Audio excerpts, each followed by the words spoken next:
2013 में निर्भया हत्याकांड ने पूरे देश को झकझोर दिया था और उसके बाद क्रिमिनल कानून में कई अमेंडमेंट किए गए।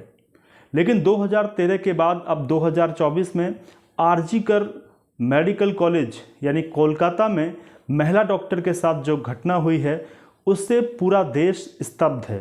लेकिन सवाल ये खड़ा होता है, क्या आज के टाइम में हमारी कानून व्यवस्था, हमारी कोर्ट्स इतनी मजबूत हुई हैं? क्या कानून इतना मजबूत हुआ है? क्या जो 3 नए क्रिमिनल कानून सरकार ने बनाए हैं वो अब इतने मजबूत हैं कि उन अपराधियों को फांसी के फंदे पर पहुंचा पाएंगे?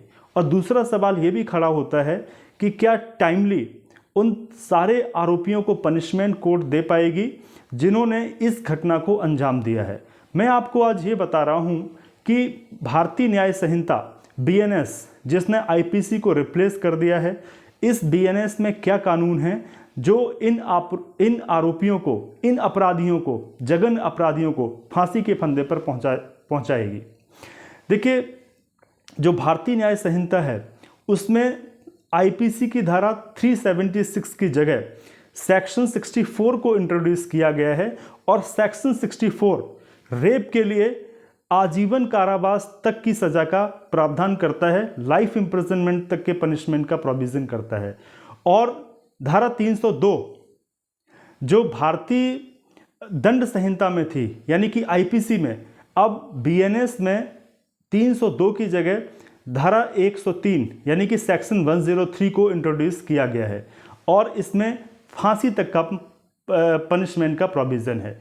तो यहाँ पे सेक्शन 64 और सेक्शन 103 ये फांसी तक की सज़ा का प्रोविज़न करते हैं। तो जो भी महिला डॉक्टर की हत्या में और रेप में इन्वॉल्व लोग हैं उनको नए कानून के तहत फांसी की सज़ा तो मिल ही सकती है। लेकिन जो सबसे इम्पॉर्टेंट बात है वो ये है कि BNSS भारतीय नागरिक सुरक्षा संहिता जो कि CRPC की जगह बनाया गया है, इस कानून में एक टाइम बाउंड मैनर में मर्सी पेटिशंस को डिस्पोज करने का प्रावधान भी किया गया है। यानी कि पहले क्या होता था, आरोपी को फांसी की सज़ा दी गई, सेशन कोर्ट ने दी, उसके बाद अपील हाई कोर्ट में गई, उसके बाद सुप्रीम कोर्ट में गई, सुप्रीम कोर्ट ने सारी अपील्स को खारिज कर दिया और फांसी की सज़ा को बरकरार रखा। इसके बाद आरोपी क्या करता था, कई सारे मानवाधिकार तथा कथित मानवाधिकार संगठन राष्ट्रपति के पास जाते थे, वहाँ मर्सी पिटिशन फाइल करते थे और सालों साल इस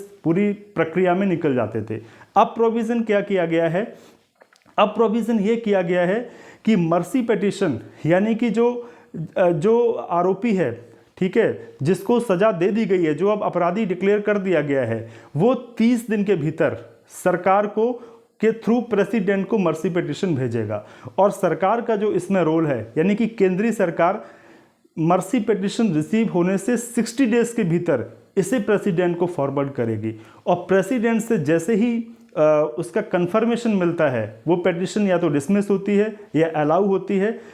अगर मान लीजिए डिसमिस हो जाती है, सज़ा बरकरार रखी जाती है, तो 48 आवर्स, विदिन 48 आवर्स जो है संबंधित प्राधिकारियों को वो कम्युनिकेट कर दी जाएगी। तो यहाँ पे एक ये प्रक्रिया को थोड़ा सा टाइम बाउंड मैनर में पूरा किया जाएगा। और दूसरी बात ये है कि जो ट्रायल कोर्ट्स होती हैं, जो ट्रायल को लंबा चलाती हैं, फिर जजमेंट देने में भी टाइम लगाती हैं, तो जो BNSS है उसमें ये प्रोविज़न किया गया है कि अब